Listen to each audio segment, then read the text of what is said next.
Olá, tudo bem? Nos bater marca aqui para nossa quarta leitura do livro Exílio, da Christina Baker Klein.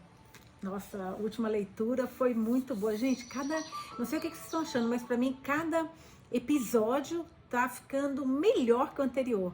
Eu estou bem ansiosa pelo que vem por aí. E, como sempre, eu fiz as perguntas, mas não tiveram muitas respostas hoje. Eu gosto quando vocês me deixam muitos comentários, amo. Mas vamos lá.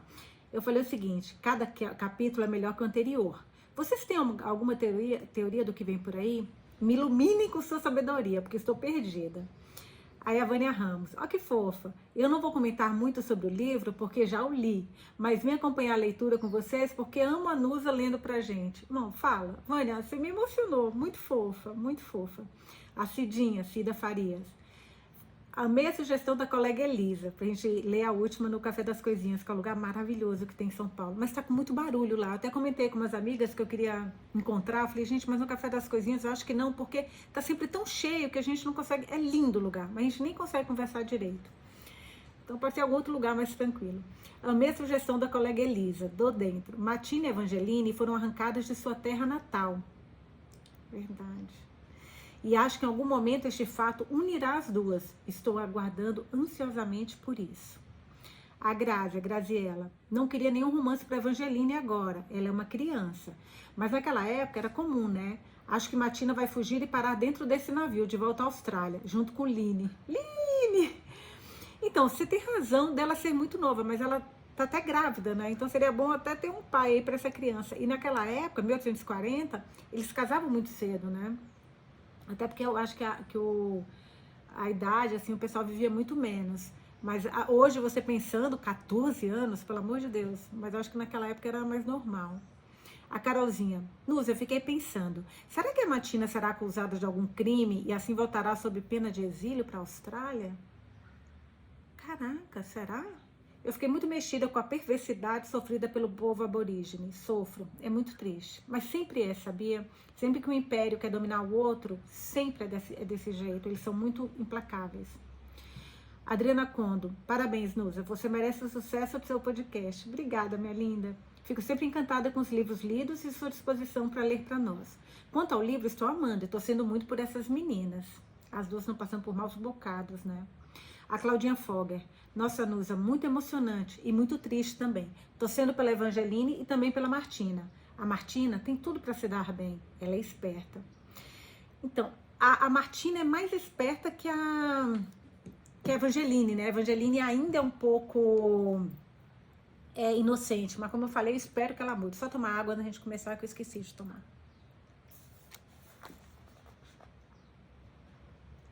Então vamos lá. Só colocar uma pedra aqui nas costas, me posicionar. Eu gosto de ficar bem confortável quando eu tô lendo. Medeia, Porto de Londres, página 96. Então, estamos com a Evangeline, né? Em poucos dias, a rotina das prisioneiras estava estabelecida. Eram acordadas às 6 da manhã por uma série de sinos e pela abertura da escotilha, um feixe de luz perfurando a escuridão. Evangeline ficava deitada em seu leito durante alguns minutos, ouvindo a água bater contra o casco do navio, sentindo o puxão do navio contra a âncora atracada, as vigas rangendo com balançar. Mulheres acordando, conversando, reclamando, bebês chorando. Olive dormia profundamente, roncando acima dela, quase nunca acordava com sinos. Então, Evangeline se acostumou a bater embaixo da sua cama, até Olive resmungar. Tá bem, já ouvi. Elas se vestiam depressa e guardavam as xícaras, as cumbucas e as colheres dentro do bolso do avental. A não ser que estivesse chovendo, esperava-se que as prisioneiras levassem seus cobertores para o convés principal, onde eram penduradas em varais para arejar. Depois do café da manhã, elas se organizavam em fila para o médico inspecionar, analisar dentro das bocas, despejar uma mistura de suco de limão, um pouco de açúcar e vinho nas xícaras e assisti-las beber. É para escorbuto, dizia ele. É amargo, mas é melhor do que perder os dentes. Embora fosse uma experiência nova para ela, Evangeline tinha se adaptado tão facilmente para trabalhar com os Woodstones em St. John's Wood, tratando-os com deferência e sujeitando aos caprichos deles, Eles conviviam dentro de uma ordem social claramente definida, mas ela tinha pouca familiaridade com as pessoas que eram gratuitamente cruéis. E nesse meio é o que mais tem, né? Triste isso. Que eram gratuitamente cruéis, movidas por raiva, tédio ou vingança. Pessoas que se safavam das situações com mau comportamento apenas porque podiam. O marinheiro loiro, ela ficou sabendo depois, chamava-se Danny Buck. Os marinheiros o chamavam de Buck. Havia rumores de que ele havia degolado uma mulher. Tinha sido condenado ao exílio, como Olivia tinha adivinhado, e se apaixonou pelo mar em sua própria travessia.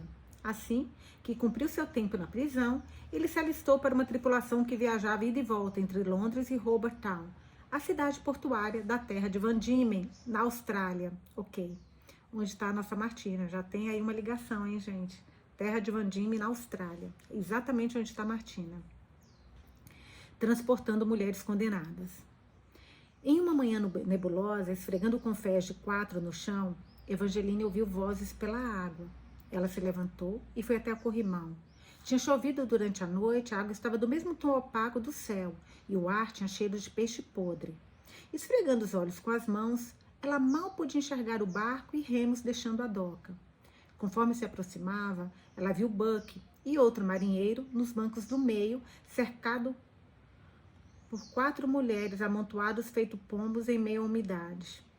O barco bateu contra o navio e as mulheres foram descarregadas. Uma por uma, elas subiram a rampa, suas correntes batendo. A primeira, roliça e descabelada, parecia ter uns 30 anos. As 2 seguintes tinham idade próxima de Evangeline. A última menina era muito mais nova. Nossa, se elas têm 14, era muito mais nova. De que idade a gente está falando, né?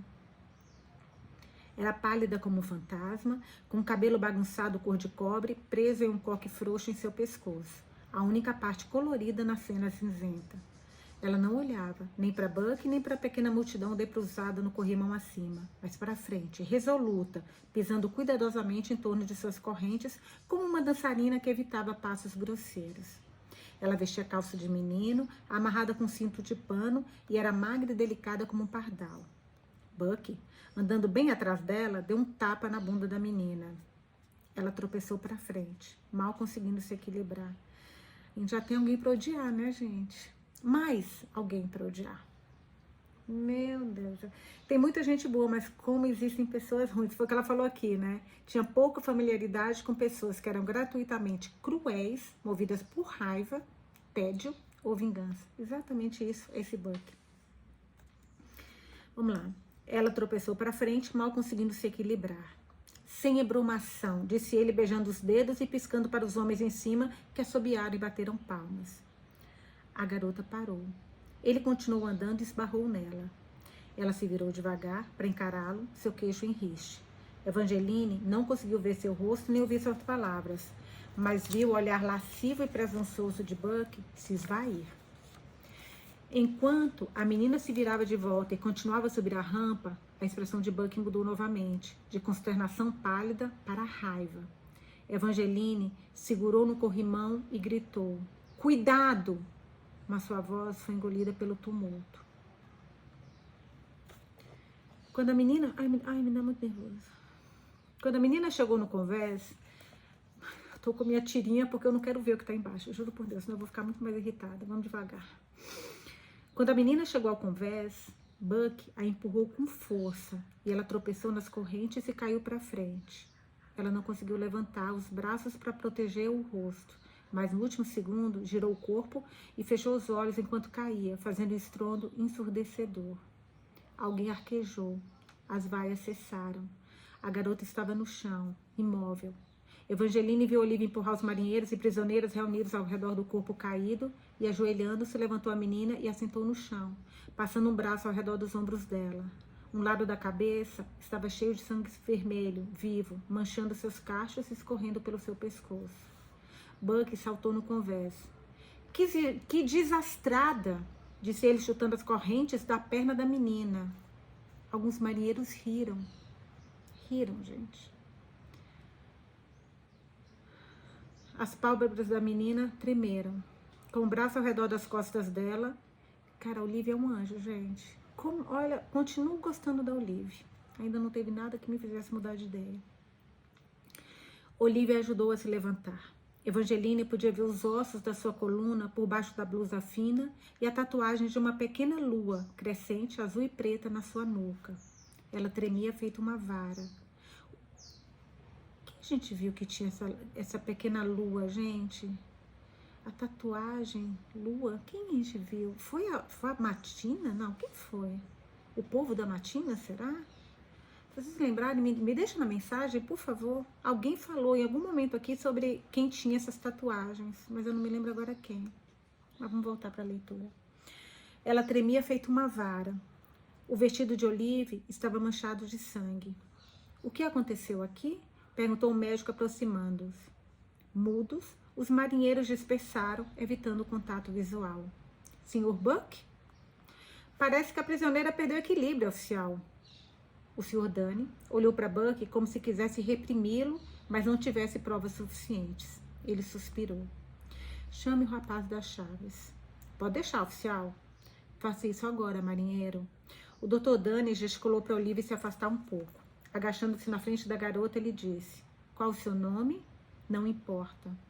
Sou médico cirurgião do navio, Dr. Dane. Eu preciso saber. Ela olhou para ele durante um bom tempo. Hazel. Hazel do quê? Ferguson. De onde você é? Ela fez outra pausa. Glasgow. Em Londres, né? Londres não, é na Inglaterra. É uma cidade, se eu não me engano. O bairro, não sei. Posso? Ele ergueu as mãos como se estivesse se rendendo. Então as levou na direção dela com os dedos abertos. Ela o deixou segurar seu rosto.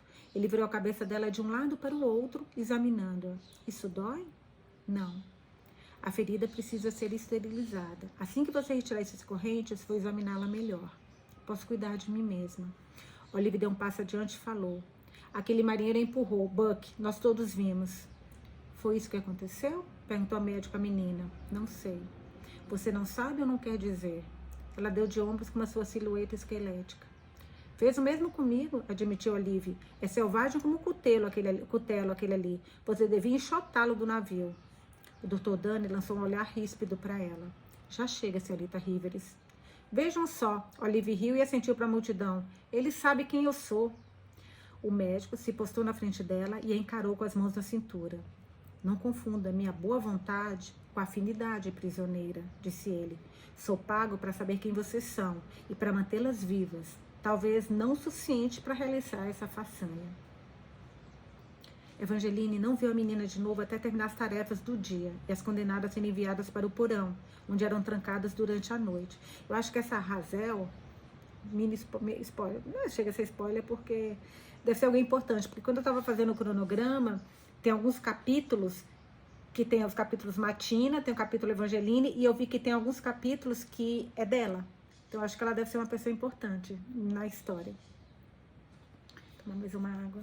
Olha, não recomendo vocês almoçarem farinha, que nem o povo baiano, eu, no caso, adoro, porque dá uma sede danada depois.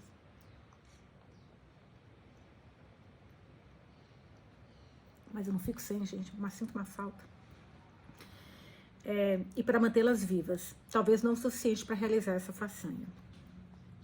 Evangeline não viu a menina de novo até terminar as tarefas do dia e as condenadas serem enviadas para o porão, onde eram trancadas durante a noite. Ao se encaminhar para seu leito com um pedaço de vela, ela viu que a cama de baixo do beliche do lado oposto do corredor estava ocupado. As costas estreitas da menina eram visíveis debaixo do lençol, seus cachos derramados por cima. Evangeline fez um gesto para Olivia bem atrás dela. Olha ali. Olivia subiu em sua cama e se debruçou no corredor. Ei, Hazel! Silêncio. Eu estive em Glasgow uma vez. A silhueta se moveu lentamente. Aquela catedral, grande, né? Enorme. Olivia assobiou entre os dentes. Hazel se virou para olhar para elas. Você já viu? Já. Você está bem longe de casa. Quando a menina não respondeu, ela continuou. Eu sou Olivia. Essa é Evangeline. Eu a chamo de Line. Ela fica planando com a cabeça nas nuvens, mas é simpática. Olivia, Evangeline a repreendeu. O que foi? É verdade. Eu nunca fui a Glasgow, mas já li sobre a cidade, disse Evangeline para Hazel. Robbie Roy, ama este livro. Entendeu o que eu disse? Confirmou Olivia. Ela tenta, só Deus sabe, mas tudo que ela sabe é sobre livros. Tudo que sabe é sobre livros. Razel fez um grunhido, uma risada talvez. Você é jovem demais, afirmou Olive. Deve sentir saudades da mãe. Ela bufou, nem um pouco. Ah, é assim então. Quantos anos você tem? 20. Nossa, 20? Para, se você tem 20, eu tenho 75. Olive não perde uma. Quietas, gritou uma mulher, e apaga essa vela ou eu mesma vou fazer isso. Cuide de sua vida, gritou Olive de volta. Você não tem mais de 12 anos. Você não tem mais de 12 anos. Continuou falando com Razel. À luz da vela, Evangeline podia ver Razel olhando desconfiada para Olive. Tenho 16 anos. Agora me deixe em paz. Ela se esticou até o outro lado do corredor estreito, olhando para Evangeline no fundo dos olhos, e soprou a chama da vela. O navio atingira a capacidade máxima. No dia anterior ao que deviam partir, Evangeline ouviu vozes vindo da água e viu o barco vindo na direção do navio com 3 mulheres. Buck e outro marinheiro no meio, como sempre, remando. Mas esse grupo era diferente. Primeiro, elas estavam sentadas, com a coluna ereta, enquanto as condenadas ficavam de cabeça baixa. Não era fácil ficar reta acorrentada. E suas roupas pareciam limpas. Cada uma usava uma capa escura impecável e um chapéu branco. Conforme o barco encostava ao lado da rampa, Evangeline percebeu que eram as quáqueres, aquelas que sempre ajudam, né? Quáqueres, acho que assim. Eu vou pesquisar como é que fala essa palavra, porque eu sempre vejo escrita, mas não me lembro de ter falado, sabe? Ela reconheceu a mulher que vinha na frente, as mechas de cabelo grisalho, os olhos azuis claros, Senhora Fry. Ah, a Senhora Fry, que era... Peraí, gente, porque lembra que teve aquela... Na Evangeline teve uma citação, foi dado por essa Senhora Fry, quer ver? Elizabeth Fry. Dentre as muitas sugestões, eu só leio de novo, desculpa, rapidinho, porque eu não prestei atenção e agora eu acho que vai ter sentido isso. Se eu estivesse sozinha, eu teria feito isso, gente, então me perdoa, por favor, mas pelo visto essa Senhora Fry, ela é boa, que a gente já viu que ela é boa, mas vamos ver o que ela fala sobre isso, no capítulo que começa da Evangeline, tá? Pra quem estiver vendo no vídeo, isso aqui, que foi o início do capítulo, e aí tem o texto. Dentre as muitas sugestões relativas à classificação de prisioneiros, nós encontramos uma que recomenda o uso de uma placa para cada mulher. Ah, aquilo que ela tinha falado, que ela queria que cada mulher tivesse uma placa. Cada placa teria um número inscrito, e cada número deveria ser correspondente ao número da lista de mulheres. No caso de prisioneiros a bordo de navios de deportados que estejam a caminho de instalações penais, que é o caso delas, a senhora Fry recomendou que as mulheres não só deveriam usar essas placas, mas que cada artigo de roupa, cada livro e cada pertence deveria ser também numerado. Ela considera a inspeção minuciosa, vigilante, constante, essencial à disciplina de um sistema prisional correto. Dessa forma, ela prevê que uma mudança de hábitos efetiva, ainda que vagarosa, possa ser produzida. É a senhora E.R. Pittman, Elizabeth Fry, 1884. Isso, ou seja, 45 anos depois, que a gente está aqui em 1840, né? Vamos voltar. Ela reconheceu a mulher que vinha na frente. As mechas de cabelo grisalho, os olhos azuis claros. Azul claro, senhora Fry. Em uma demonstração atípica de gentileza, Buck saiu do barco e o firmou para que as mulheres pudessem desembarcar. Ele segurou o braço de cada uma delas enquanto as ajudava a sair. A senhora Fry, depois a senhora Warren e a senhora Fitzpatrick. O capitão, que normalmente não aparecia, materializou-se no corrimão em uniforme formal, chapéu pontudo com borda dourada, sobretudo preto com botões dourados, trança e ombreira. O médico, em uniforme azul marinho, estava ao lado dele. Enquanto as quáqueres subiam a rampa, os marinheiros atrás dela retiravam 2 baús grandes do barco. Quem sabe agora vão respeitar mais essas mulheres com elas aí, né? Os marinheiros no corrimão estavam em silêncio. Evangeline quase havia esquecido que era possível que as mulheres fossem tratadas com tamanha deferência. No topo da rampa, a senhora Fry falou em voz baixa com o capitão e o médico, antes de virar para um pequeno grupo de prisioneiras ali perto. Vamos começar com a questão presentes. Apesar dos rangidos e ribombos e batidas de água contra o casco, sua voz era fácil de ouvir. Ao ver Evangeline, ela acenou para chamá-la adiante. Nós nos conhecemos previamente, certo? Sim, senhora. Em Newgate. Quando a Evangeline assentiu, ela continuou. Ah, sim, você é letrada. Seu pai era vicário. A senhora tem uma boa memória. Faço questão de lembrar. A senhora Fry gesticulou para que a senhora Warren, que abriu um baú e trouxe um pequeno saco de juta, um livro e uma trouxinha amarrada com barbante. A senhora Fry pressionou o livro na mão de Evangeline. Uma Bíblia. Que isso lhe traga consolo. Ô, gente, só quem ama ler sabe o que é ficar sem livro. E cá entre nós, a Bíblia é emocionante, né? Porque é cheia de história. Tem de tudo nesse livro, a Bíblia. Eu sou católica, tô brincando, mas assim, tem tudo lá dentro, é impressionante. Evangeline esfregou a pele de réptil da capa marrom com os polegares. A sensação a levou de volta à igreja paroquial em Tunbridge Wells, ao banco da frente, enquanto ouvia os sermões do pai. Todos os seus discursos sobre pecado e redenção, que pareciam tão abstratos naquela época, voltaram a ela, dolorosamente, naquele instante. A maioria dessas mulheres não é letrada. Tem esperança de que você divida o dom da leitura, afirmou a senhora Fry. Sim, senhora. Tem algumas coisas para amenizar sua viagem. A senhora Fry pegou a trouxa. Um gorro de lã para o frio, você não vai precisar agora, mas ficará feliz em tê-lo mais tarde. Um avental e um chale, feitos para você pelas quáqueres, que acreditam na possibilidade de salvação. Ela colocou a trouxa no chão e entregou o saco a Evangeline.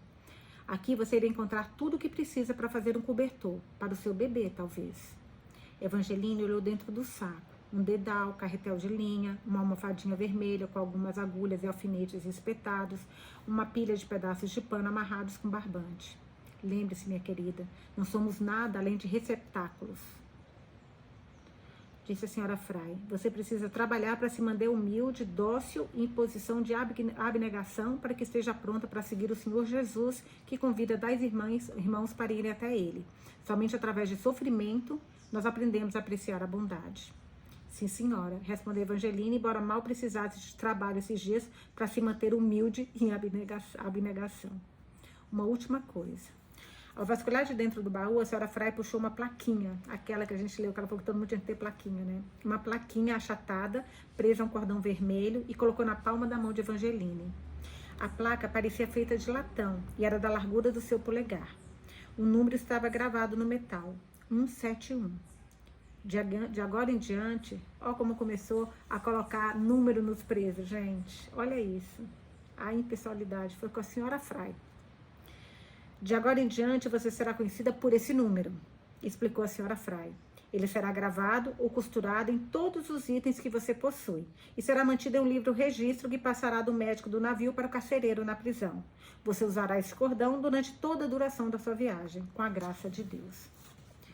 Evangeline franziu a sobrancelha, sentindo uma onda de desconfiança. Depois de tudo que havia passado, depois de tudo que tivera que aceitar, o que é de errado, minha querida?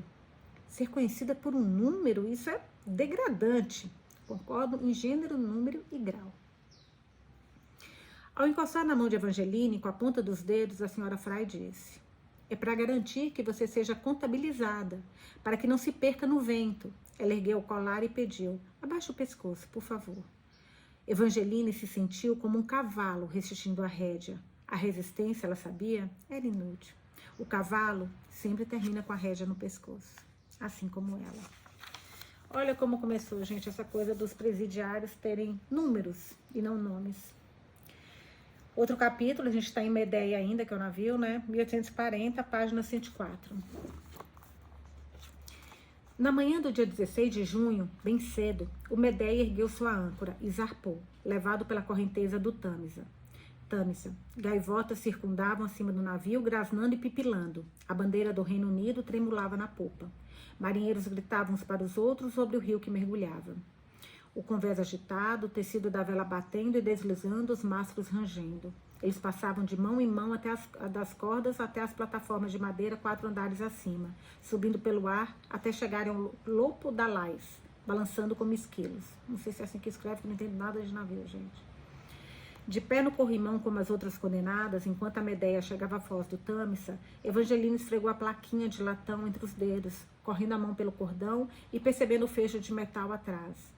Ela assistiu aos prédios de tijolos, carruagens, choupanas de teto de barro retrocederem, as pessoas em terra se transformarem em manchas, todas elas, seguindo com sua vida diária, sem sequer olhar por um instante o navio que partia.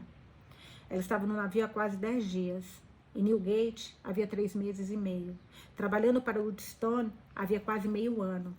Ela jamais havia se arriscado a ir além de 65 quilômetros de distância da vila onde havia nascido. Ela levantou uma mão no meio da névoa. A Inglaterra estava literalmente escorrendo pelos seus dedos. Algumas frases de Wordsworth surgiram na sua cabeça. Seja o que for, Eu na lua ou no breu. As coisas que um dia vi, hoje não consigo mais ver. Quando jovem, ela havia ficado comovida com o lamento do poeta, ao saber que ele, ao se tornar adulto, não se sentia mais sintonizado com a beleza da natureza. Ele viu o mundo através de diferentes olhos. Mas agora ocorria-lhe que a melancolia metafísica não era nada, comparado ao deslocamento físico. O mundo que ela conhecia, amava, se perdera. Na melhor das hipóteses, ela nunca mais o veria de novo.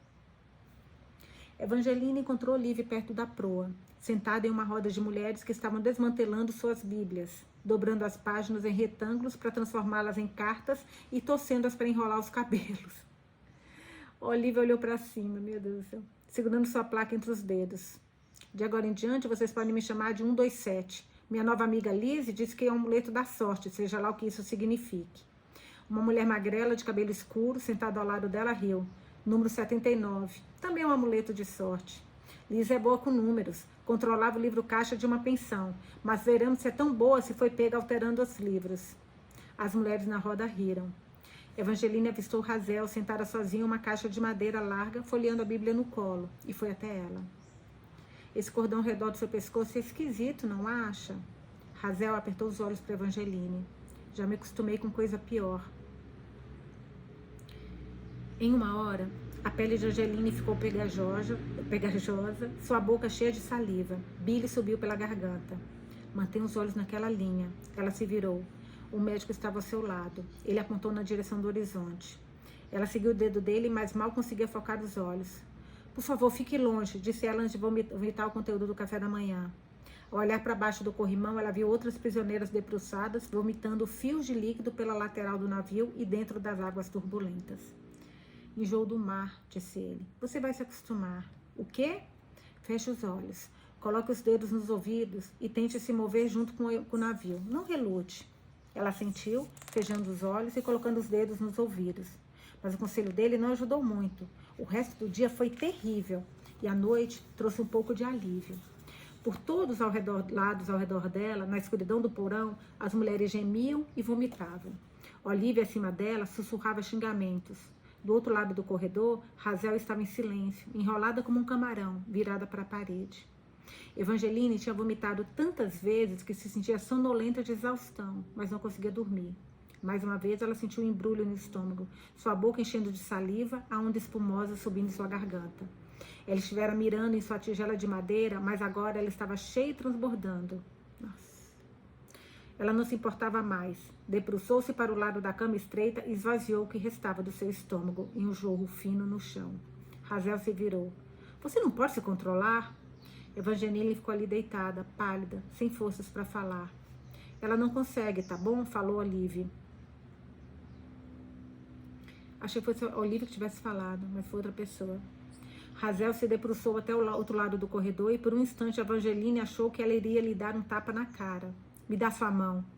Quando Evangeline obedeceu, Razel colocou um pequeno bulbo enrugado na palma. Gengibre. Retire a casca com os dentes e cuspa. Depois morda um pedaço. Evangeline segurou o bulbo perto do nariz e cheirou. O cheiro a lembrava das sobremesas de Natal. Bolos com coberturas e balas, biscoitos de gengibre e pudins. Ela fez o que Razel mandou, retirando a casca com os dentes e cuspindo-a no chão. O pedaço de raiz era fibroso e tinha um gosto forte e amargo. Como extrato de baunilha, ela pensou. Seduzida pelo cheiro, traída pelo sabor. Mastigue devagar até que não sobre mais nada, recomendou Razel. Não conte para ninguém e me devolva. É tudo que eu tenho. Evangeline entregou a raiz de volta para ela. Fechou os olhos, colocou os dedos no ouvido e virou-se para a parede, concentrando somente no pedaço de gengibre em sua boca, que ficava mais macio e se dissolvia conforme ela mastigava. Dessa maneira, finalmente dormiu. Quando Evangeline emergiu dos porões de navio na manhã seguinte, algumas horas depois do café da manhã, o Medea tinha deixado o Tâmisa e estava entrando no Mar do Norte. As águas estavam agitadas e com uma camada branca. O céu acima das velas de um branco opaco, um pequeno pedaço de terra era visível à distância. Evangeline olhou para o oceano vasto e reluzente. Então sentou-se com cuidado em um barril e fechou os olhos, ouvindo a cacofonia dos sons. Uma mulher rindo, um bebê chorando, marinheiros gritando de um mastro para o outro. o grasnar das gaivotas, um bode balindo, o ricocheteio da água batendo no casco. O ar estava gelado. Ela desejou que tivesse trazido seu cobertor de lã de baixo, apesar de manchado e fedorento. Como foi sua noite? Ela piscou com a claridade. O médico estava olhando para ela com seus olhos cinza esverdeados. Está se sentindo melhor? Ela sentiu. Eu fiz o que você mandou, dedo no ouvido e tal, mas acho que foi o gengibre que fez a diferença. Ele deu um sorriso curioso. Gengibre? A raiz, eu mastiguei. Onde você conseguiu? A menina de cabelo ruivo, Razel, mas ela pegou de volta. Você sabe onde eu posso conseguir um pouco mais? Não, na cozinha, imagino. Ele mexeu a boca. Sempre achei que isso fosse história de avó, mas se parece ajudar, continue. Eu tendo a ser cético com curas milagrosas. Bem, não sei se é uma cura milagrosa, mas eu realmente me sinto melhor, disse ela. Talvez essas avós soubessem do que estavam falando. Algumas vezes, passando por ventanias fortes, outras navegando livremente pelas ondas, o Medea seguia pelas águas turbulentas. As prisioneiras se reuniram no convés, enquanto a embarcação passava pelos penhascos brancos de Dover, recortados de forma tão precisa quanto um torrone antes de entrar nos canais mais baixos. A cela em Newgate era tão cheia de tudo que Evangeline queria, era a distância de outras pessoas. Mas agora, para sua surpresa, ela percebeu que estava se sentindo solitária. Toda manhã, acordava com sinos tocando e se enfileirava com as outras mulheres que brincavam e reclamavam e xingavam ao esperar com suas xícaras amassadas e colheres com nacos. Ela engoliu o chá e roía os biscoitos secos, esfregava o confés com as mãos, ajoelhada. Em tardes agradáveis, depois que terminava suas tarefas, e antes das mulheres serem pastoreadas para o porão, ela costumava ficar sozinha no corrimão e assistir ao pôr do sol e as estrelas aparecerem no céu, fraquinhas a princípio, como se borbulhasse para a superfície de um lago imenso. Uma manhã, depois das tarefas, Evangeline encontrou Razel, sentada sozinha, seu cabelo cacheado cobrindo metade do rosto, sussurrando para si mesmo e batendo com o dedo em palavras da Bíblia aberta no seu colo. Quando ela olhou para cima e viu Evangeline, rapidamente fechou o livro. Você se importa se eu me sentar aqui? Sem esperar uma resposta, Evangeline se sentou em um canto da caixa de madeira. A garota olhou para ela. Eu tenho tarefas para fazer. Só um minuto. Evangeline procurou um assunto para conversar. Eu fico pensando sobre o Salmo 104, abre aspas. Ao oceano, vasto e espaçoso, repleto de infinitas criaturas, coisas vivas, grandes e pequenas, fecha aspas. Sabe esse salmo? Razel deu de ombros. Evangeline percebeu a mancha de sardas espalhadas pelo nariz, seus olhos tão acinzentados quanto as penas de um pombo corcaz, as pontas avermelhadas dos seus cílios. Você tem um favorito? Não. Será que ela sabe ler, gente? Você é presbiteriana, não é? Quando Razel franziu a testa, a Evangeline acrescentou. Escócia, eu supus. Ah, bem, eu nunca fui muito de ir para a igreja. Seus pais não te levaram? Ela quase pareceu achar graça. Meus pais? As duas ficaram sentadas em um silêncio constrangedor por um tempo. Evangeline tentou uma tática diferente. Percebi a sua tatuagem. Ela encostou no próprio pescoço. Uma lua. É símbolo da fertilidade, não é? Razel fez uma careta. Um dia eu vi uma peça. Os personagens estavam bêbados, falando coisas sem sentido. Houve tempo que eu era o homem da lua. Achei engraçado. Ah, finalmente algo em comum.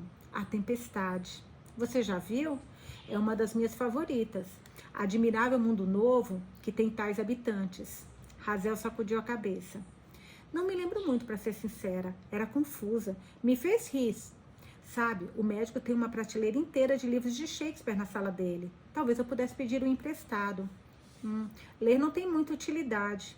Ah, pensou Evangeline. É claro. Sabe, eu poderia ensinar você a ler, se quiser. Razel olhou para ela sério. Não preciso da sua ajuda. Sei que não, mas é uma longa viagem, não é? É melhor se tivermos algo para fazer. Razel mordeu os lábios. Seus dedos vagaram perdidos pela capa da Bíblia, mas ela não disse que não. Elas começaram com o alfabeto. 26 letras em uma chapa de ardósia. Vogais e consoantes, som e sentido. Durante os dias seguintes, ao se sentarem juntas, costurando palavras, Razel compartilhou alguns pequenos pedaços do seu passado. Sua mãe tinha construído uma carreira bem-sucedida como parteira, mas algo aconteceu. Alguém tinha morrido, uma mãe ou um bebê, ou os dois. Ela manchou sua reputação e, com isso, perdeu seus clientes pagantes. Começou a beber. Deixava Razel sozinha à noite. Ela obrigou a filha a sair de casa para pedir esmolas e bater carteira nas ruas quando Razel tinha 8 anos. Razel não era boa em roubos, ficava nervosa e indecisa e toda hora era pega pela polícia. A terceira vez que foi a julgamento, quando tinha 15 anos, por roubar uma colher de prata, o juiz já estava no limite. Ele a condenou ao exílio, 7 anos. Ela não comia havia 2 dias. Sua mãe sequer compareceu à audiência. Evangeline olhou para ela por bastante tempo. Se expressasse qualquer sinal de pena, ela sabia, Razel iria embora. C-O-M-E-R. Ela escreveu na pedra. D-I-A. Mesmo depois de ter perdido tudo, a mãe de Razel ainda trabalhava em segredo. Havia muitas mulheres desesperadas que precisavam de ajuda. Ela tratava de feridas, infecções, tosse e febre. Se uma mulher não quisesse o bebê, ela fazia seu problema desaparecer. Se uma mulher quisesse, ela mostrava como cuidar e proteger a vida que crescia dentro dela. Ela gerava bebês dentro do útero e ensinava mães de primeira viagem como amamentá-los depois que nasciam. Muitas mulheres tinham medo de parir em hospitais por causa das histórias sobre infecções, pós-parto. A gente está em 1840, né? Aliás, te recomendo, leia um livro chamado Medicina dos Horrores. O que era, que a gente fica lendo aqueles livros de 1840, com aquelas mulheres, aqueles vestidos, fala, gente, que época linda, maravilhosa, queria morar nessa época. Se vocês soubessem como era o atendimento médico, como era rústico o negócio, gente, rústico assim, impressionante. E esse Medicina dos Horrores é a história do Dr. Joseph Lister, que é quem criou o Listerine. Mas assim, Listerine, ele é conhecido por quem criou o Listerine, mas ele foi um homem que revolucionou a cirurgia. A cirurgia era o pior tipo de médico, eram os cirurgiões, eram os carniceiros. Cara, que livro, leiam. Desculpa, foi um pitacão agora, mas vamos voltar aqui. Se uma mulher quisesse, contando a mãe dela, né, a mãe da Razel, ela mostrava como cuidar e proteger a vida que crescia dentro dela. Ela girava bebês dentro do útero e ensinava mães de primeira viagem como amamentá-los depois que nasciam. Muitas mulheres tinham medo de parir em hospitais por causa das histórias sobre infecção, pós-parto, uma doença que começava com suador e tremedeiras e quase sempre terminava em morte e uma agonia de vômito de sangue. Razel sacudiu a cabeça com a lembrança. Só no hospital, não nos cortiços com as parteiras. Dizem que os pobres são durões, como animais de fazenda. P-O-B-R-E-S F-A-Z-E-N-D-A. Ela vai ensinando, né, a ler. Mas esse não é o motivo, continuou Razel. Os médicos encostam nos mortos e não lavam as mãos. Leiam Medicina dos Horrores. Leiam Medicina dos Horrores. Os médicos encostam nos mortos e não lavam as mãos. As parteiras sabem disso, mas ninguém dá ouvidos a ela. Era o que o médico do Medicina dos Horrores, Joseph Lister, falava. E todo mundo achava que ele era louco. Evangeline apalpou sua barriga. Instigada a sentir a protuberância debaixo da pele. Ela também está grávida? Evangeline... não, a barriga dela. Evangeline mexeu na barriga dela mesmo. Desculpa, gente. Você aprendeu com sua mãe? Razel lhe lançou um olhar avaliador. Você está com medo de parir? Claro que sim. Os lábios de Razel se transformaram em um sorriso. Era algo peculiar a ela, como o sorriso de uma raposa. Ela não era boa na tarefa de ser mãe, mas era uma ótima parteira. Ainda é, até onde sei. Ela inclinou a cabeça para Evangeline. Sim, eu aprendi. Caraca, gente. Gente, eu vou só acender a luz, porque parece que está claro, mas não está. Está bem escuro aqui. Só um minutinho, 2 segundos, eu só acender a luz.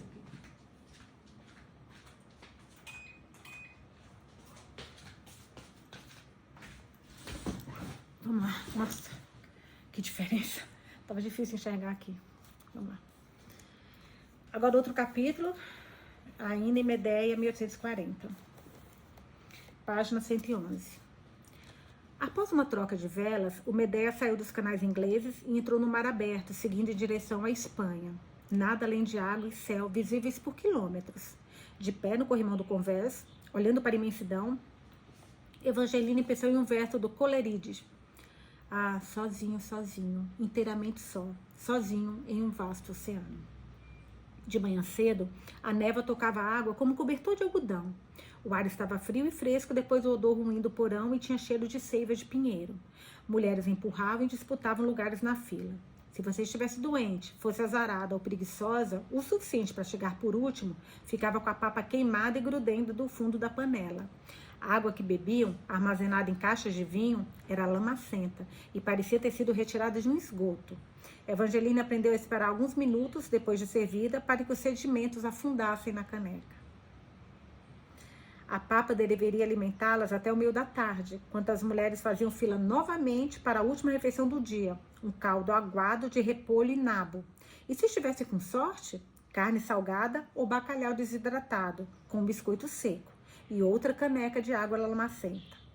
Evangeline foi designada para trabalhar em uma equipe de 6 mulheres. Em um esquema rotativo, elas esvaziavam as bacias dos aposentos, ferviam roupas sujas, limpavam o curral das ovelhas e bodes, catavam ovos das galinhas presas em gaiolas no cofés principal.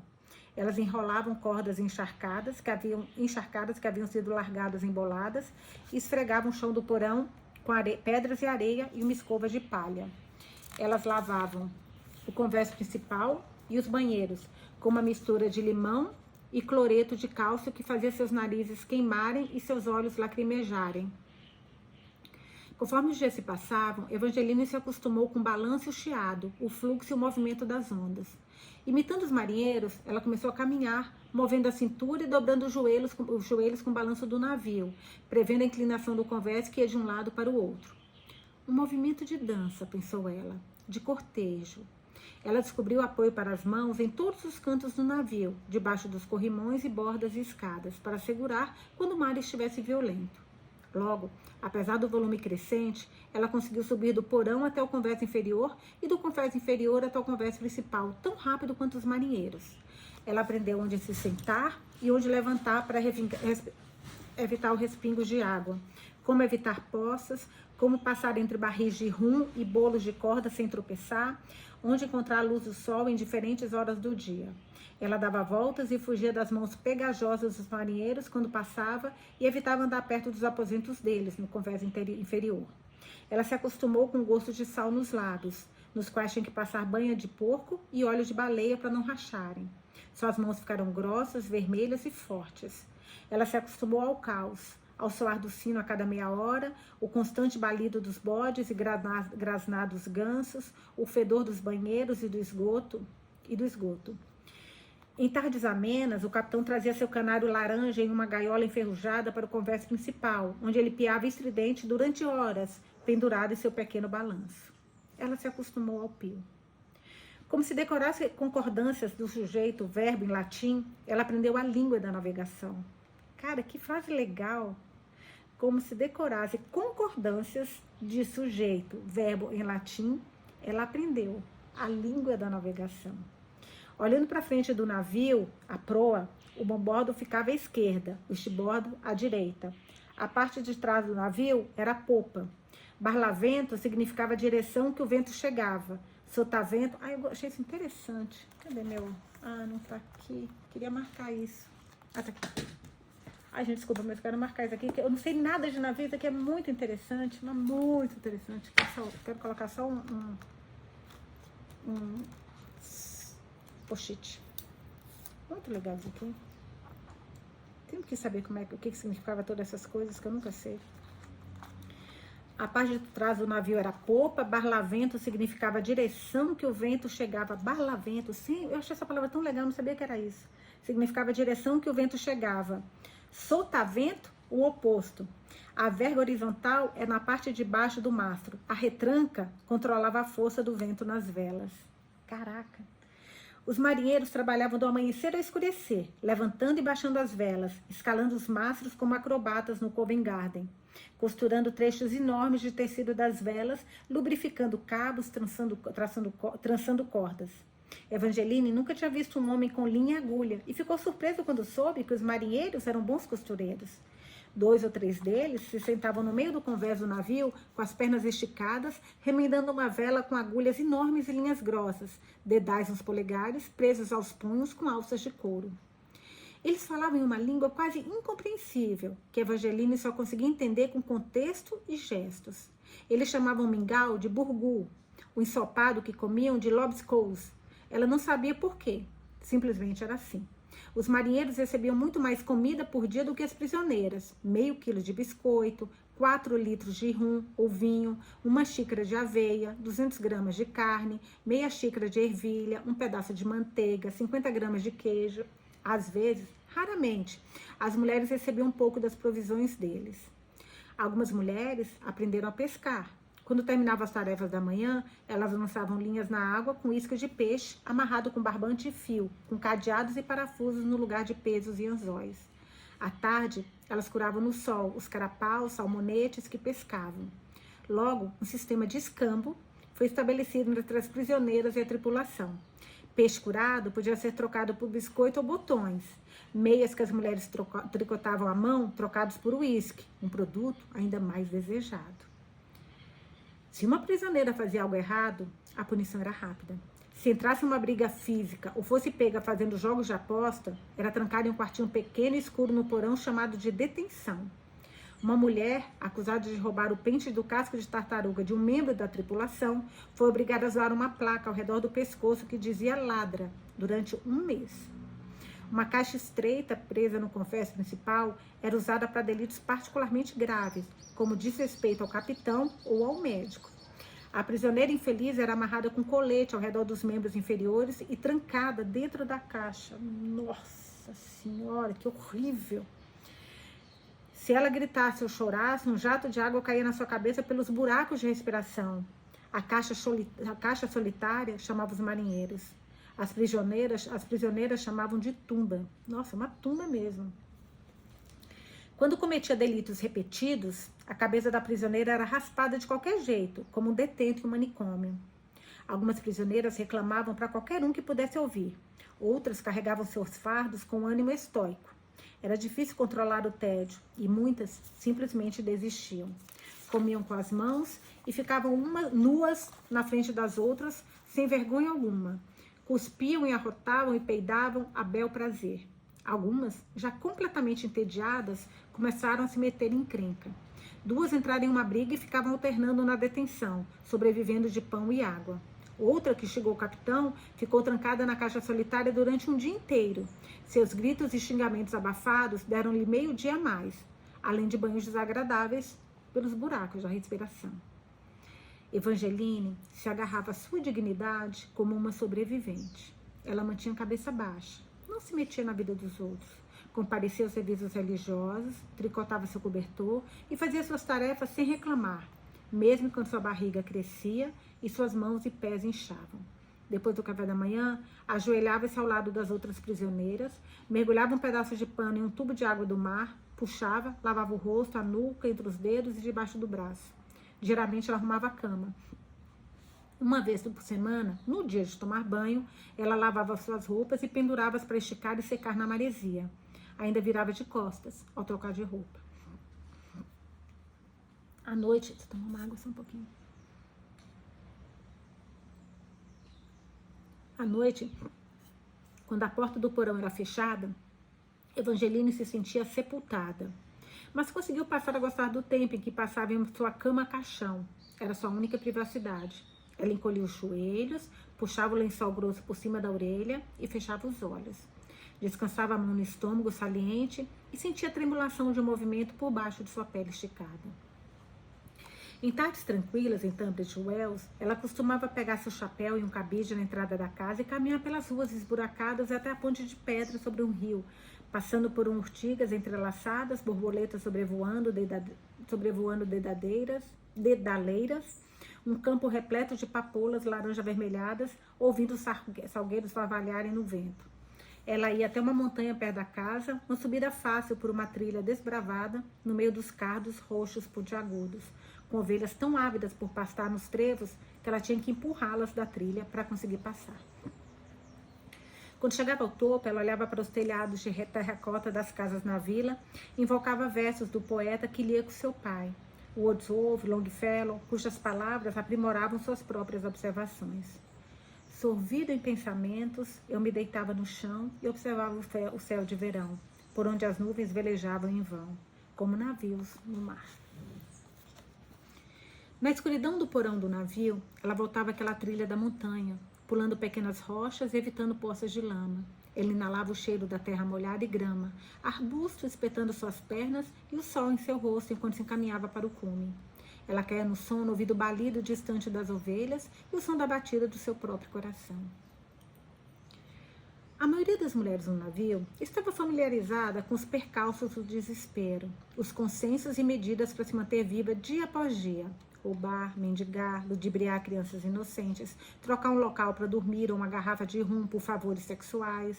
Muitas já haviam ultrapassado qualquer escrúpulo sobre o que consideravam transações necessárias. Seus corpos eram só mais uma ferramenta disponível para elas. Algumas simplesmente queriam tirar o melhor de uma situação ruim, encontrando proteção onde quer que conseguissem. Outras estavam determinadas a extrair algo bom da viagem dura e difícil. Elas riam de um jeito estridente, bebiam como os marinheiros e faziam piadas obscenas, beirando a divisa da insubordinação. Algumas condenadas, Evangeline percebeu, tinham desaparecido do porão. Os marinheiros chamam de tomar uma esposa, explicou Olive. Tomar como esposa? Ela não entendeu. Durante a viagem. Isso não é imoral? Imoral? Olive deu uma risada. Ah, Aline! Ela é muito inocente, gente, ainda. Meu Deus. Embora o médico fizesse tudo o que pudesse para desencorajar esse comportamento, havia vantagens claras em ser tomada como esposa de um marinheiro, contanto que ele não fosse sádico, tampouco repulsivo. Você era poupada do inferno do porão, podia dormir em uma cama relativamente confortável ou até, dependendo da patente, um quarto privativo. Você talvez ganhasse comida extra, lençóis, atenção especial. Sua aliança lhe protegia de outros homens brutos da tripulação, ou mesmo em casos extremos, da ameaça de punição dos superiores. Mas era uma aposta perigosa. Raramente havia consequências para os marinheiros que eram cruéis ou perversos. Mulheres apareciam no porão com roxo nas pernas, arranhões nas costas, gonorreia e sífilis e todo tipo de doença. Apesar da barriga protuberante, Olive, depois de algumas semanas, foi tomada como esposa por um marinheiro gorducho, cheio de tatuagens, com sorriso banguela e pescoço avermelhado, chamado Grunwald. Ela raramente dormia na própria cama.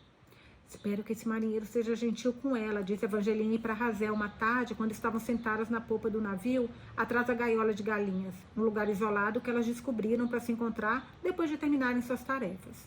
Evangeline estava costurando seu cobertor. Razel copiando palavras na chapa da Bíblia na chapa de ardósia com um pedaço de X.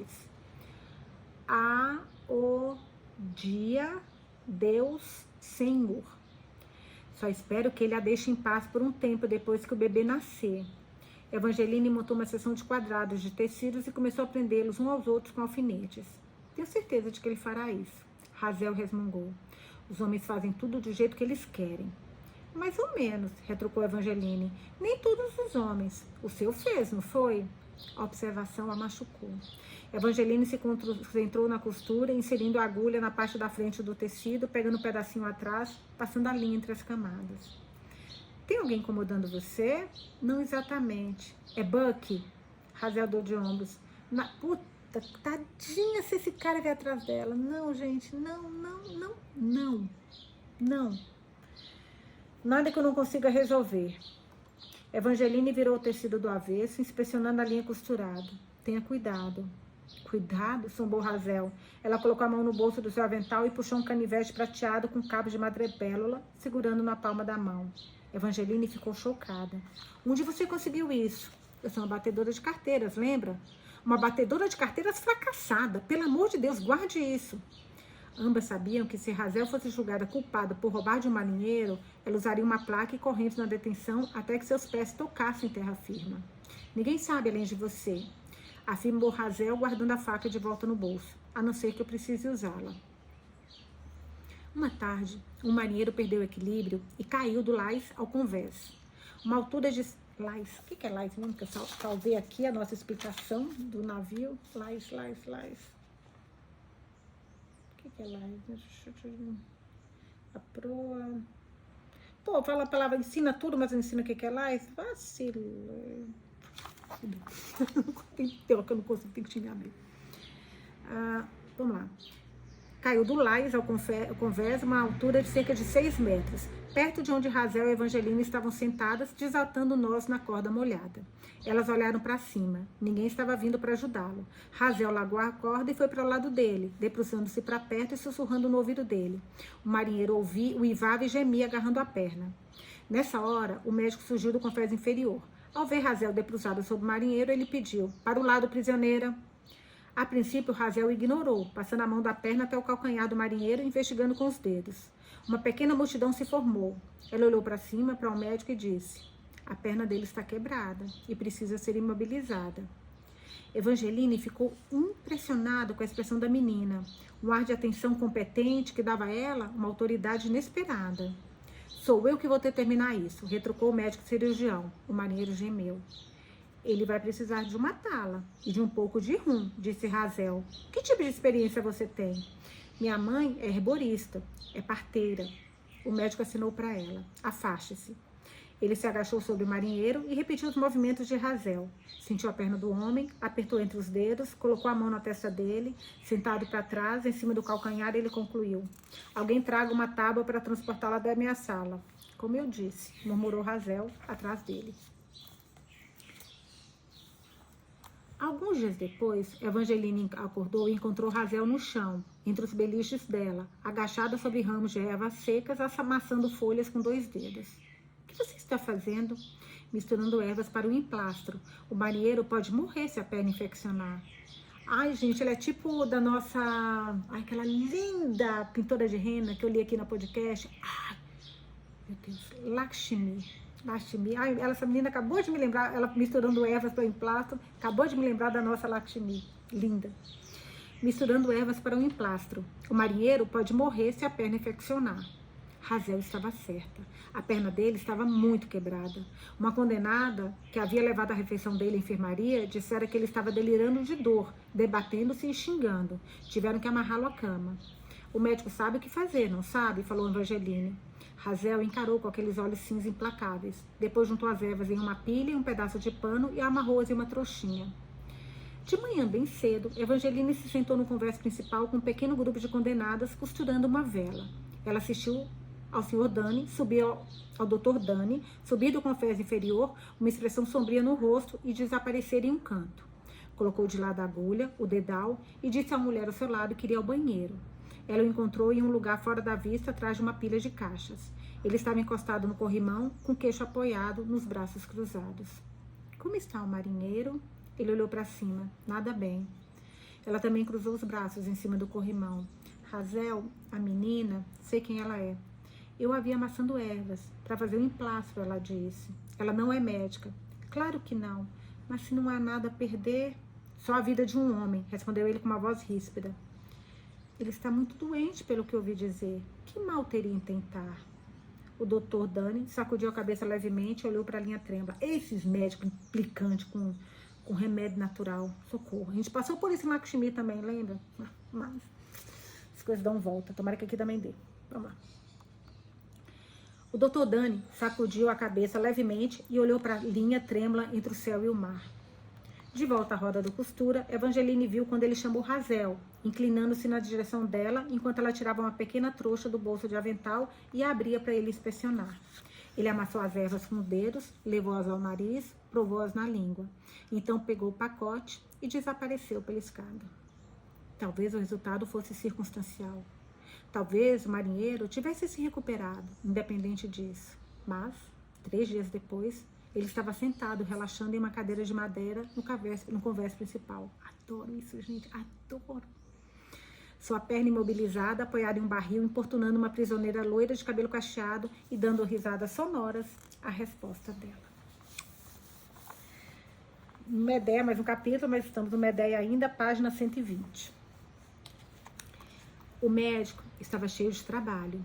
Todas as camas da enfermaria estavam ocupadas. Insolação, enjoo, diarreia, delírios, língua como... Desculpa, como é que é? Línguas como úlcera, membros... O que é línguas como úlcera? membros deslocados. Ele travava constipação com calomel, feito com uma parte de cloreto para 6 de mercúrio. Para disenteria, prescrevia mingau de farinha com algumas gotas de láudano e extrato de ópio. Para diminuir a febre, ele raspava a cabeça das mulheres, um tratamento que elas temiam mais do que o delírio. Para a pneumonia, a tuberculose, sangria. A fofoca da cura milagrosa de Razel se espalhou pelo navio. Prisioneiras que não queriam se consultar com o médico ou que haviam sido dispensadas. Nossa, mas tá uma cópia da nossa pintura de rena aqui, gente, juro por Deus. Prisioneiras que não queriam ir se consultar com o médico ou que haviam sido dispensadas sem tratamento começaram a fazer fila para falar com ela. Razel surrupiava ervas do cozinheiro e plantava algumas sementes que tinham trazido a bordo escondida em uma caixa. Arnica para dores e feridas, adoro isso, olha isso. Mandrágora para insônia e poejo, uma espécie de flor de hortelã para gravidez indesejada. Para disenteria, clara de ovo e leite fervido. Nossa, clara de ovo e leite fervido. Olha só. Para desmaios, uma colher de sopa de vinagre. Ela inventou uma pasta de banha, mel, aveia e ovos para tratar mão e pés rachados. Essa menina Razel, com seus pós e poções de bruxaria, disse o médico irritado a Evangeline, que estava apoiada no corrimão em um fim de tarde. Tenho medo de que ela só piore as coisas.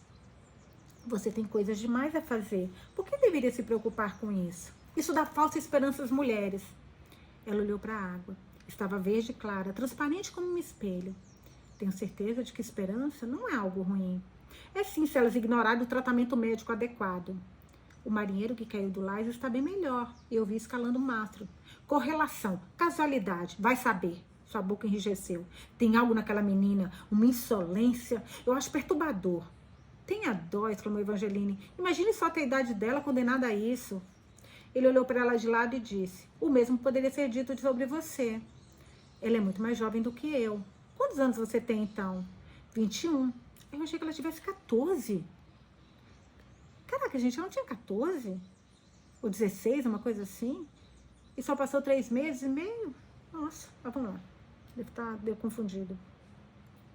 Ela é muito mais jovem do que eu. Quantos anos você tem, então? 21. Pelo menos por mais um mês. Ela hesitou, incerta se era apropriado perguntar. E você? 26. Não conte pra ninguém. Ele sorriu e ela sorriu de volta.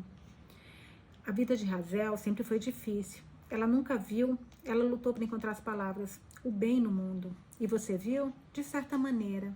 Para mim, parece que você teve um caminho árduo. Bem, sim. Mas a verdade é que, ela respirou fundo, a verdade é que eu fui imprudente e impulsiva. A culpa da minha desgraça é só minha. O vento estava batendo forte, a luz do sol rebatia como um pedaço de vidro pelas ondas. Por alguns instantes, eles ficaram em silêncio, encostados no corrimão. Tenho uma pergunta, disse ela. Por que alguém escolhe estar nessa viagem se não precisa? Pensei nisso durante muito tempo, respondeu ele com uma risada. A resposta fácil, eu acho, é que eu sou inquieto por natureza. Achei que seria um desafio interessante. Mas, para ser sincero, ele foi um filho tímido, único, contou a ela. Criado em Warwick, um vilarejo em Midland. Seu pai era médico, era esperado que seu filho se juntasse à sua clínica e o assumisse quando ele se aposentasse. Ele foi enviado para o colégio interno, que detestava, e depois para Oxford e para a Faculdade Real de Cirurgiões em Londres, onde descobriu, para sua surpresa, que realmente gostava da medicina. Ao voltar para a vila, comprou uma casa charmosa como empregada e começou a expandir e atualizar a clínica. Como era solteiro e disponível, ele se tornou um convidado frequente de banquetes, bailes e caças. E então aconteceu um desastre. Uma jovem de uma família proeminente foi levada ao consultório dele se queixando de dores estomacais, tremendo com calafrios e com febre alta. Seu pai, que nunca tinha visto um caso de apendicite, diagnosticou-a com febre tifoide. Puta, apendicite, que se não é curado, não é tratado, mata. É super simples de tratar, mas tem que ser tratado, porque senão ela... Ai, que eu tive isso, apendicite... Esqueci a palavra, mas tem uma palavra para isso, que é quando ela dá problema. Seu pai, que nunca tinha visto um caso de apendicite, diagnosticou-a com febre tifoide e receitou morfina para dor e jejum para febre e a enviou para casa. A herdeira morreu sofrendo muito, vomitando sangue no meio da noite, para o horror e descrença da família. O luto deles precisava de um vilão. O médico, seu filho e sócio foram banidos, a clínica arruinada. Alguns meses depois, chegou um envelope do correio do seu colega do quarto, da Faculdade Real. O governo britânico estava procurando cirurgiões qualificados para os navios de transferência de exilados e pagava muito bem. Era um desafio específico encontrar cirurgiões para um navio de mulheres prisioneiras. Pois, para ser sincero, seu colega escreveu, os navios são conhecidos por serem bordéis flutuantes. Um exagero tremendo, como eu sei agora, mas pelo que eu li lá, não. Era mesmo, era assim como era conhecido. Um exagero tremendo, como eu sei agora. O Dr. Dani se apressou em acrescentar. Ou pelo menos, um exagero. Mas você se candidatou mesmo assim. Não havia restado nada para mim na minha cidade. Eu teria que recomeçar de um lugar novo. Você se arrepende? Os cantos da boca dele se ergueram como em uma comédia trágica. Todos os dias. Essa era a sua terceira viagem, ele contou. Passava pouco tempo com os marinheiros brutos, com o capitão grosseiro ou com o imediato alcoólatra, cujos excessos ele já havia tratado inúmeras vezes. Não havia ninguém com quem conversar. E o que você faria se pudesse escolher? Perguntou ela. Ele virou para encará-la com o braço apoiado no corrimão. O que eu faria? Eu abriria minha própria clínica, talvez na terra de Van Diemen, para onde eles estão indo. Robatal é um lugar pequeno. Eu poderia recomeçar. Recomeçar, repetiu ela com bolo na garganta. Parece uma boa ideia. Você deveria cobrar pelos seus serviços, disse Olive para Hazel em uma rara tarde longe do seu marinheiro. As pessoas se aproveitam. Como elas vão pagar? Perguntou Hazel. Não é problema seu, todo mundo tem algo para oferecer. Olive estava certa. Pouco depois, Hazel estava em posse de 2 cobertores, um pequeno estoque de prata roupado dos paudos marinheiros, bacalhau seco e bolos de aveia. E até um travesseiro baixo, feito por uma condenada intrépida que arrancava as penas dos gansos para fazer as refeições dos oficiais. Veja só tudo isso, disse Evangelina maravilhada quando Hazel acendeu uma vela e um pequeno candelabro de bronze como pegador, outro item de escambo, e puxou um saco que havia guardado debaixo do colchão. Querem alguma coisa? Sirvam-se. Evangeline vasculhou o saco, com Oliva olhando por cima do seu ombro. 2 ovos, um garfo e uma colher, um par de meias, um lenço branco. Espere! Fez o lenço dela. Ela puxou o lenço para fora do saco e passou o polegar pelo bordado. Quem deu isso para você? Hazel deu de ombros. Não sei por quê. É meu. Tem certeza? Claro que tenho. Eu ganhei de presente. Ah, desculpa então. Nada está seguro aqui, não é? Evangeline passou a mão no lenço em cima da sua cama, alisando, e o dobrou em um quadrado pequeno. O que tem de tão especial nele? Olive colocou a mão no lenço e Evangeline deixou que o pegasse. Ela o segurou em cima da vela e olhou bem de perto. Isso é um brasão de família? Sim. Ah, deve ser o cara que... Olive gesticulou para a barriga de Evangeline. CFW. Vou tentar adivinhar. Chester... Livra a gente tentando adivinhar o nome no último livro. Chester Francis, quem era o Mary Jane? Chester Francis Wentworth? Disse ela, fazendo um sotaque pretensioso. Evangeline riu. Quase isso. Cecil Frederick Whitstone. Ele sabe que você ainda está aqui? Perguntou Hazel. Não sei. Ele sabe que você está carregando o filho dele na barriga? Evangeline deu de ombros. Era uma pergunta que ela tinha feito para si mesma muitas vezes. Hazel colocou a vela na ponta da cama. Então, Line, por que você guarda isso? Evangeline pensou no olhar do rosto de Cecil quando ele deu o anel para ela. O entusiasmo infantil dele para ver o anel no dedo dela. Ele me deu o anel de rubi que tinha sido da sua avó. Ele me envolveu nesse lenço e depois viajou de férias. E o rubi foi encontrado no meu quarto e eu fui acusada de roubá-lo. Eles não notaram o lenço, então fiquei com ele. Ele já voltou da viagem de férias? Imagino que sim. Por que não apareceu em sua defesa, então? Eu não sei o que ele sabe. Olivia amassou o lenço na mão. Não entendo exatamente o que eu penso. Não entendo porque você quer guardar esse pedaço de pano nojento depois dele abandonar você. Evangeline pegou o lenço da mão dela. Ele não, mas abandonou, não? Ela pensando, tá? Mas abandonou, não? Ela correu o dedo pelas bordas protuberantes do lenço. Por que ela queria aquele pedaço de pano nojento? Isso é tudo o que sobrou. No momento em que ela disse isso, sabia que era verdade. O lenço era o único fragmento remanescente da sua vida anterior. A única lembrança tangível de que um dia ela havia sido outra pessoa. Ok. Por isso dá para guardar o lenço assim. Então você deveria... Olive assentiu lentamente com a cabeça. Então você deveria colocá-lo em um lugar onde ninguém vai encontrar. Tem uma tábua solta debaixo da minha cama, onde eu guardo uma coisa ou outra, afirmou Hazel, alisando e dobrando o lenço. Posso escondê-lo para você se quiser. Você faria isso? Mais tarde, quando ninguém estiver olhando, ela guardou o lenço no bolso.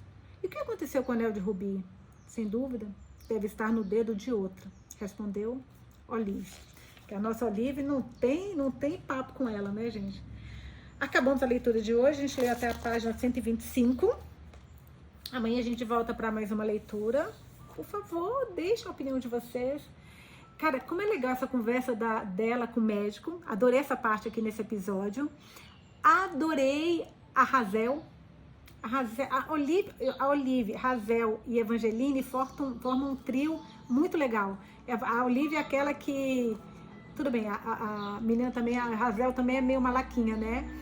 Mas não teve uma infância, tadinha, aquela mãe horrorosa. Mas é bonitinha essa amizade das três. Quem sabe se torne um quarteto com a nossa Matina. Contem pra mim o que vocês mais gostaram desse episódio, o que vocês estão achando da leitura. Beijos e até amanhã.